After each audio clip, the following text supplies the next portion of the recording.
ఆర్మూరు పట్టణంలో గణేష్ ఉత్సవాలను శాంతియుతంగా నిబంధనలకు అనుగుణంగా నిర్వహించాలని ఆర్మూరు సీఐ పి సత్యనారాయణ ఉత్సవ నిర్వాహకులకు పిలుపునిచ్చారు. రేపు ఉదయం 10 గంటలకు ఆర్మూరులోని క్షత్రియ ఫంక్షన్ హాల్లో జరిగే శాంతి మీటింగ్కు ఆర్మూర్, పేర్కేట్, మామిడిపల్లి గ్రామాలకు చెందిన నిర్వాహకులందరూ హాజరు కావాలని ఆయన సూచించారు.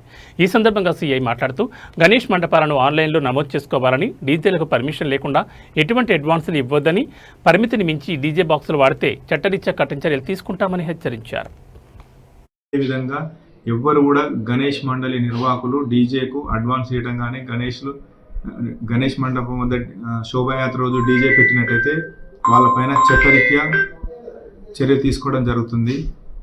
అందరూ రేపు ఉదయం 10 గంటలకు క్షత్రియ ఫంక్షన్ నందు గణేష్ శాంతి సమావేశానికి ఆర్మూర్ పట్టణ మరియు మండల ప్రజాప్రతినిధులు, గణేష్ నిర్వాహకులు అందరూ పాల్గొని కార్యక్రమాన్ని విజయవంతం చేయవలసిందిగా ఆర్మూర్ పట్టణ మరియు మండల గణేష్ మండల నిర్వాహకులకు ఆర్మూర్ పోలీసు వారు తెలియజేయనిదేమనగా, ప్రతి ఒక్క గణేష్ మండల నిర్వాహకులు తెలంగాణ పోలీస్ పోర్టల్ నందు ఆన్లైన్లో పర్మిషన్ తీసుకోవాల్సిందిగా తెలియజేస్తున్నాం. అదేవిధంగా ఎవ్వరు కూడా గణేష్ మండలి నిర్వాహకులు డీజేకు అడ్వాన్స్ చేయడం కానీ గణేష్ మండపం వద్ద శోభాయాత్ర రోజు డీజే పెట్టినట్టయితే వాళ్ళపైన చట్టరీత్యా చర్య తీసుకోవడం జరుగుతుంది.